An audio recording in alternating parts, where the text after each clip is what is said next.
Heute spiele ich Battlefield 3, das Spiel ist einfach einwandfrei. Ich starte Origin, dann geht's schon los, ich kill euch alle gnadenlos. Ja, ich hol die Sky-Age raus, überrasche euch wie der Nikolaus. Werd euch damit alle legen und durch eure Basis fegen. Die Sky-Age ist mein größter Schatz, die Magnum benutze ich nur als Ersatz. Und wenn ich dich durch mein Scope durchseh, renn bloß weg, mein Gott, oh je, mine. Die Sky-Age, die ist so geil, nimm sie, nutz den Vorteil. Die Sky-Age ist so stark, der Grund, weshalb ich sie mag. Mit der Sky-Age bist du Pro und ziehst ab ne Hammer-Show. Rüst sie aus, sie ist so stark, der Grund, weshalb ich sie mag.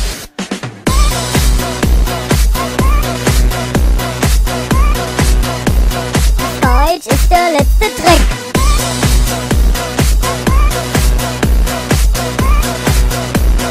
Halt die Fresse oder ich blass dich weg. Die Sky-Age, die hab ich lieb. Pass bloß auf, bis ich dich damit krieg. 3, 4 Schüsse reichen und es gibt die ersten Leichen. Also pass mal besser auf oder du gehst ganz schnell drauf. Oh ja, die Sky-Age, die rockt hurra. Egal ob Winter oder Herbst, Juli oder Februar. Die Sky-Age, die hab ich lieb. Pass bloß auf, bis ich dich damit krieg. Die Sky-Age, die ist so geil. Nimm sie, nutz den Vorteil. Die Sky-Age, die ist so stark wie ein Mann, ey. Der Grund, weshalb ich sie mag.